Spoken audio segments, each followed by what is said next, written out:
की बड़ी खबरों के साथ ग्रैंड न्यूज में आपका स्वागत है। नमस्कार, मैं हूं अमृता। आगे बढ़ने से पहले एक नजर डालते हैं आज की हेडलाइंस पर।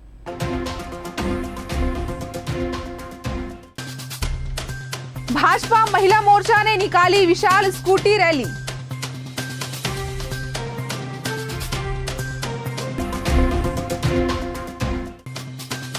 छत्तीसगढ़ सशस्त्र बल बुनियादी प्रशिक्षण दीक्षांत परेड समारोह का आयोजन किया गया।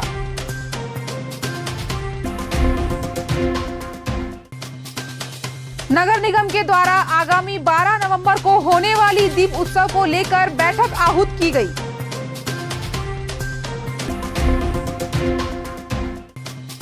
Bastar academy of dance art and literature को परीक्षा केंद्र की मिली मान्यता।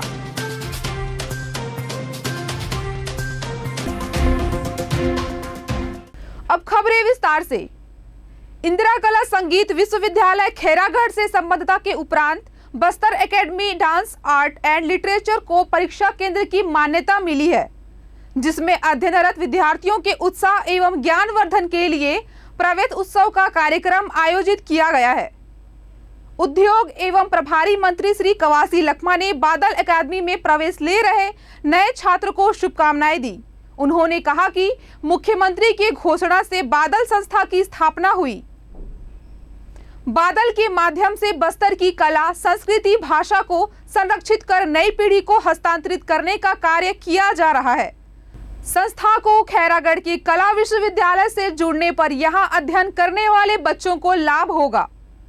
मंत्री कवासी लखमा ने कहा कि बस्तर को विकास में लेकर आगे जाना होगा। लोक परंपरा देवगुड़ी के लिए सरकार ने विकास का कार्य किया। बस्तर के दरभा में कॉफी, पपीता का भी उत्पादन की बात अब दिल्ली में भी होने लगी है।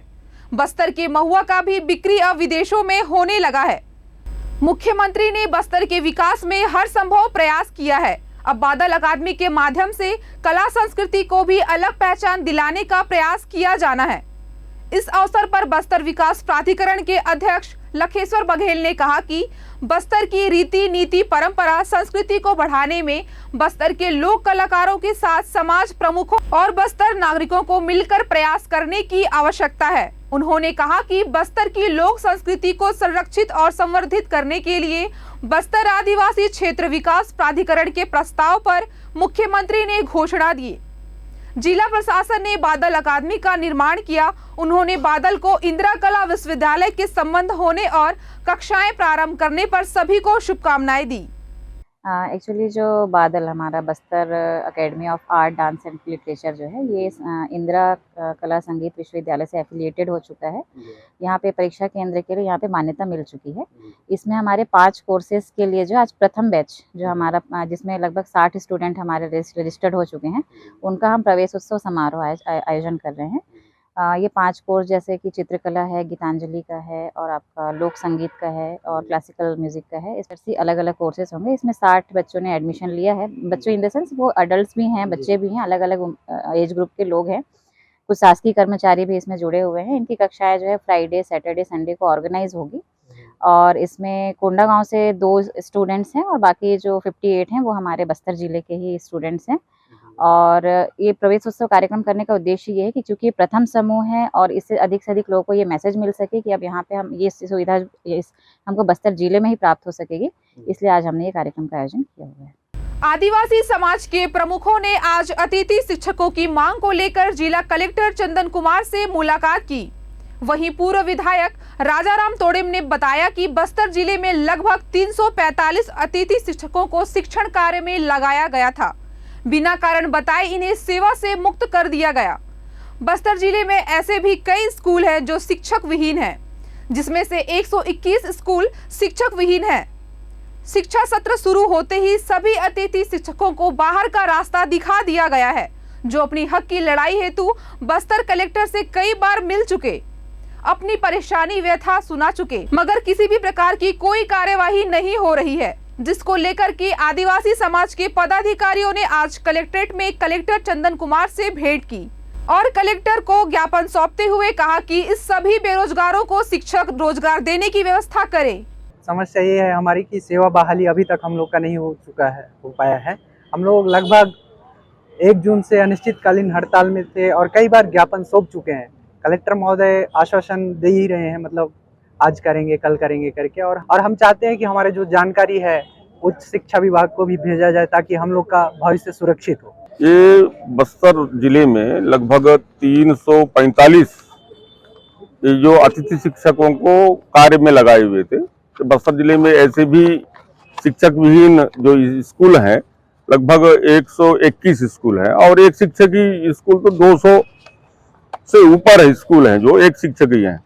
और इस शिक्षा सत्र शुरू होने के बाद ये बेचारे अतिथि शिक्षकों को जो है बाहर का रास्ता दिखा दिया गया है शासन के द्वारा।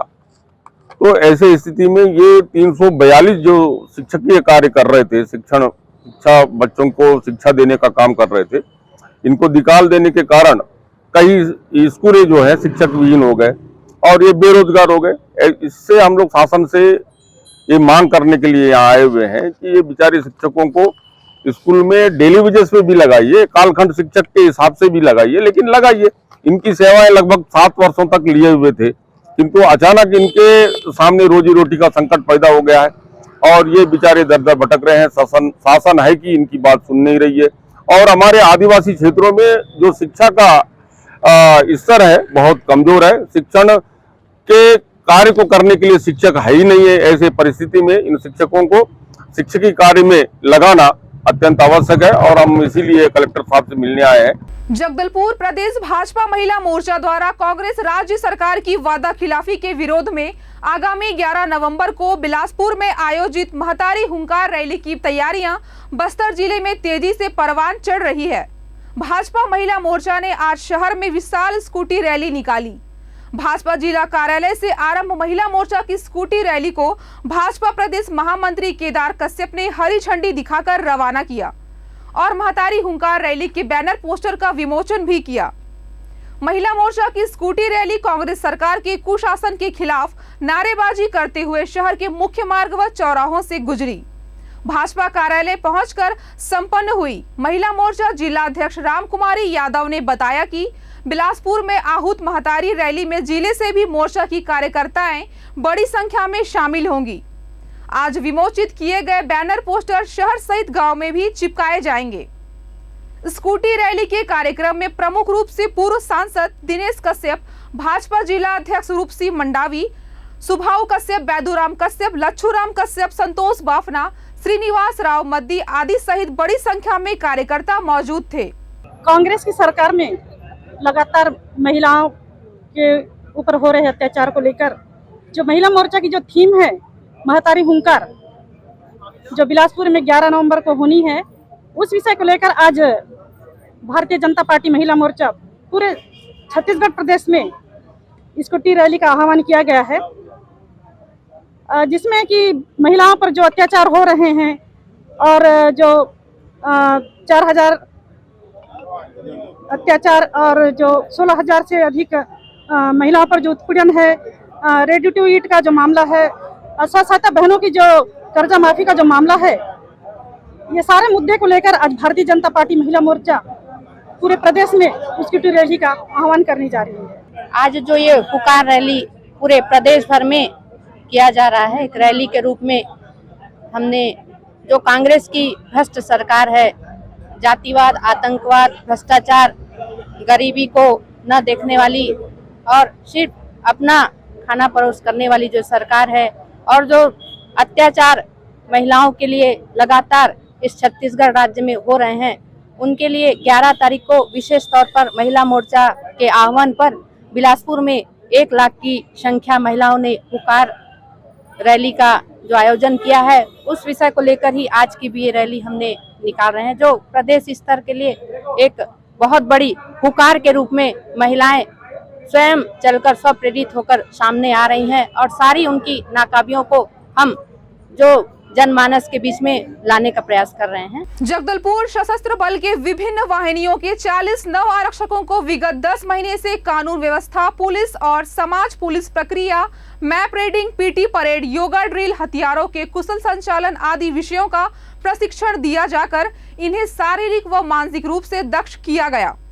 1993 में स्थापना पश्चात आज दिनांक तक 38वां बुनियादी प्रशिक्षण संचालित किया जाकर कुल 6,302 नव आरक्षकों को प्रशिक्षित किया जा चुका है। नव आरक्षकों की दीक्षांत परेड समारोह में पुलिस महानिरीक्षक बस्तर रेंज सुंदर राज पी द्वारा परेड निरीक्षण पश्चात नव आरक्षक को देश एवं समाज के प्रति समर्पित होकर ईमानदारी एवं निष्ठापूर्वक सेवा देने की शपथ दिलाई। प्रशिक्षण के दौरान उत्कृष्ट प्रदर्शन करने वाले नव आरक्षकों को पुलिस महानिरीक्षक बस्तर रेंज द्वारा इनाम से पुरस्कृत किया गया।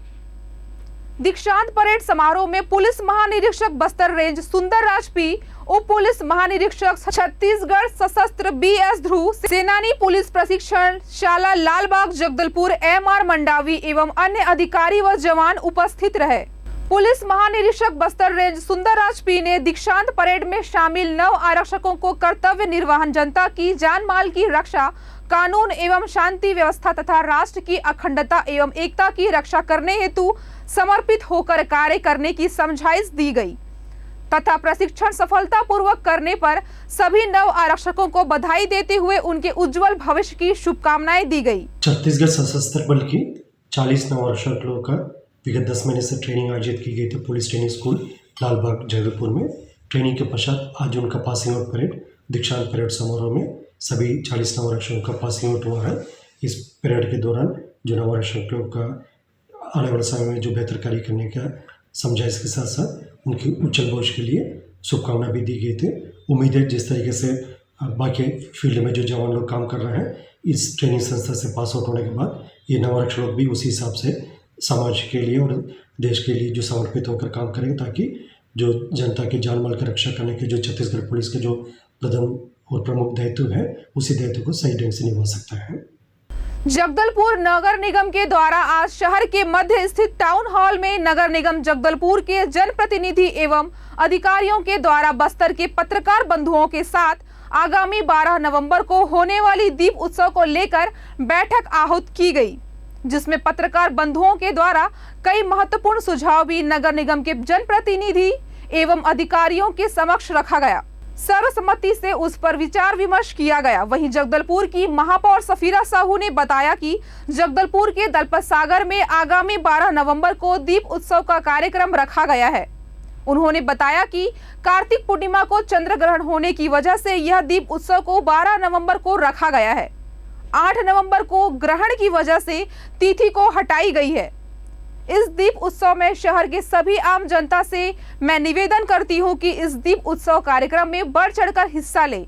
समाज के समस्त प्रमुख जन एवं बुद्धिजीवी को भी इस कार्यक्रम में हिस्सा लेने हेतु आह्वान की है। समस्त स्कूल के प्राचार्य को इस कार्यक्रम में अधिक से अधिक संख्या में 11वीं 12वीं के बच्चों के साथ उपस्थित होने की निवेदन की गई है। साथ ही साथ आंगनबाड़ी कार्यकर्ता, समाज सेवी, इंद्रावती बचाओ के समस्त कार्यकर्ताओं से भी आह्वान किया गया है। इस बार दीप उत्सव में 1,81,111 दिए जलेंगे। 12 नवंबर को जगदलपुर शहर दलपत सागर में दीपोत्सव का कार्यक्रम मनाया जा रहा है। जैसे कार्तिक पूर्णिमा 8 नवंबर को है, चंद्र ग्रहण होने के कारण या हम आगे या पीछे करते हैं, तो उसी तरह जैसे पिछले वर्ष हम लोगों ने एक दिन पूर्व मनाया था, तो इस बार हम लोग 12 नवंबर को दीपोत्सव का त्यौहार जगदलपुर शहर में मना रहे हैं। और इसमें शहर की आम जनता से हम लोग अपील कर रहे हैं कि सभी उसमें पार्टिसिपेट करें। सभी जितने सामाजिक वर्ग के प्रमुख जन हैं, सभी की हम लोगों ने बैठकें ली है। स्कूलों से हम लोगों ने संपर्क किया, उनकी भी बैठक ली है। और जितने हमारे सामाजिक संस्थान हैं, जैसे कि इंद्रावती बचाओ हो गया, दलपत सागर अभियान हो गया, उनकी भी बैठक ली गई है।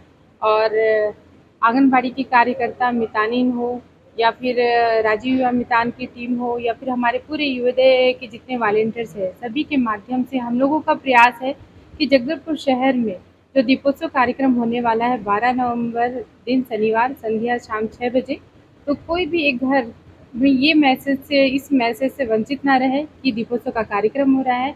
क्योंकि दीपोत्सव का कार्यक्रम ये ना नगर निगम, ना जिला प्रशासन, ना कोई प्रशासनिक टीम का नहीं है, किसी भी पार्टी का नहीं है। ये जगदलपुर शहर का कार्यक्रम है और हम चाहते हैं कि सभी इसमें आकर भाग लें और इस कार्यक्रम को सफल बनाएं। गुरु नानक देव के जन्म दिवस के अवसर पर प्रकाश पर्व पर नगर में कीर्तन निकाला गया। सिखों के प्रथम गुरु नानक देव जी का 553वां प्रकाश उत्सव 8 नवंबर को मनाया जाएगा। इसके पूर्व रविवार की शाम नगर कीर्तन निकाला गया। पंच प्यारे की अगुवाई और श्री गुरु ग्रंथ साहिब की सरपरस्ती में यह यात्रा शहर की मुख्य सड़कों से गुजरी।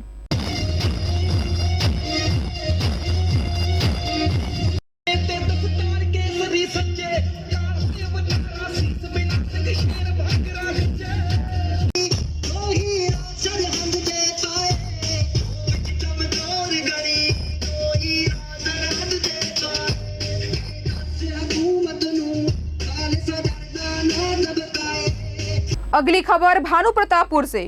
भानु प्रतापपुर में उपचुनाव के बिगुल बजते ही सभी पार्टी के कार्यकर्ता व नेता 5 दिसंबर को होने वाले उपचुनाव को लेकर तैयारियों में जुट गए हैं, जिसको लेकर आज कांग्रेस प्रदेश अध्यक्ष मोहन मरकाम भानु प्रतापपुर में आयोजित बैठक में शामिल हुए, जिसके बाद भानु प्रतापपुर में दिवंगत विधायक मनोज सिंह मंडावी के छाया चित्र पर पुष्पहार अर्पित कर श्रद्धांजलि दिया गया।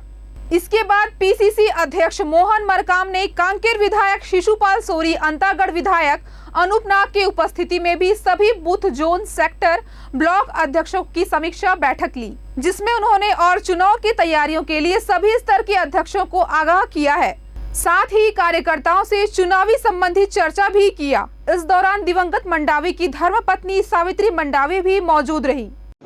संगठन की समीक्षा बैठक आयोजित की गई थी, जिसमें बूथ, सेक्टर, जोन और अन्य संगठनों की गतिविधियाँ कैसे है, उनके गठन हुआ है नहीं हुआ है, उनकी हमने समीक्षा की है। और भानु प्रतापपुर विधानसभा के उपचुनाव का डिक्लेरेशन हुआ है।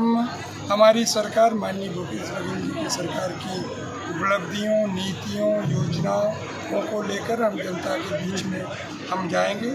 हमें उम्मीद है भानु प्रतापपुर की महान जनता फिर से कांग्रेस पार्टी के प्रत्याशी को जिताएगी, ऐसा मुझे लगता है। मगर भानु प्रतापपुर विधानसभा सीट हमेशा कांग्रेस पार्टी का परंपरागत सीट रहा है, मगर इस बार भी उपचुनाव में हमें भारी लीड मिलेगी, ऐसा मुझे लगता है। सर, आरक्षण को लेकर भाजपा लगातार कांग्रेस को घेर रही है। देखिए, भारतीय जनता पार्टी जो झूठ बोलती है, तत्कालीन डॉक्टर रमन सिंह की सरकार की गलतियों के कारण जो आरक्षण की बात है, वो आरक्षण हाई कोर्ट ने रद्द कर दिया है। अगर तत्कालीन सरकार ने हाई कोर्ट में तथ्यों के साथ बात रखी होती तो आरक्षण का जो मुद्दा था वो नहीं रहता। तत्कालीन जो ननकीराम कंवर कमेटी की रिपोर्ट और तत्कालीन जो सीएस की रिपोर्ट को इन्होंने हाई कोर्ट में रखा ही नहीं, उन बातों को रखा ही नहीं, जिसके कारण आरक्षण हाई कोर्ट ने रद्द कर दिया है। हमारी सरकार गंभीर है, जनसंख्या के अनुपात में हर वर्ग को हम लोग आरक्षण देंगे। उसके लिए हम लोगों को विधानसभा का विशेष सत्र भी बुलाना पड़ेगा, तो हमारी सरकार उसकी तैयारियां भी कर रही है। ईसाई आदिवासी महासभा के पदाधिकारी व कार्यकर्ताओं ने कर्मा नृत्य करते हुए सरगुजा कलेक्ट्रेट पहुंचकर घेराव किया। इनकी मांग है कि आदिवासी कर्मा नृत्य का आयोजन करने दिया जाए। दरअसल सरगुजा जिले में ईसाई आदिवासी महासभा द्वारा 8 तारीख को होने वाली कर्मा नृत्य महोत्सव को Guinness book of world record में दर्ज करवाने के लिए कर्मा नृत्य का आयोजन किया जाना था, लेकिन मूल आदिवासी हिंदू समाज द्वारा इसके पूर्व में ईसाई आदिवासी महासभा के द्वारा किए जा रहे कर्मा नृत्य का विरोध किया गया था, जिसको देखते हुए जिला प्रशासन ने आगामी 8 नवंबर को कर्मा नृत्य को स्थगित कर दिया है। इसके बाद ईसाई आदिवासी महासभा के द्वारा आज सैकड़ों की संख्या में कलेक्ट्रेट पहुंचकर यह मांग की गई है कि हमें कर्मा नृत्य सीखने के लिए अनुमति रविवार व सरकारी छुट्टी के दिन दी जाए, जिससे कि हम आगामी आदेश के बाद जब भी अनुमति मिलेगी तो हम Guinness book of world record में दर्ज करने के लिए कर्मा नृत्य का आयोजन किया जाएगा। स्थानीय प्रशासन ने हमें आदेश, हमको अनुमति दिया गया था।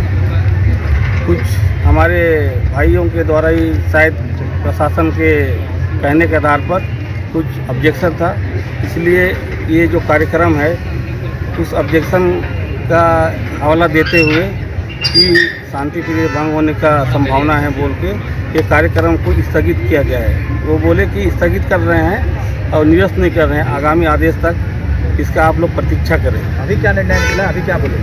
अभी तो वही जो उन लोग जो स्थगित किए हैं जो आदेश, उसी के अनुरूप हम लोग वो दिए हैं, एक ज्ञापन दिए हैं कि आप जब तक आने, हम लोग ये डेट जब तक नहीं आता है तब तक हम लोग प्रत्येक इतवार और जो सरकारी छुट्टी रहेगी उसमें हम अभ्यास करेंगे, उस कार्यक्रम की तैयारी करेंगे।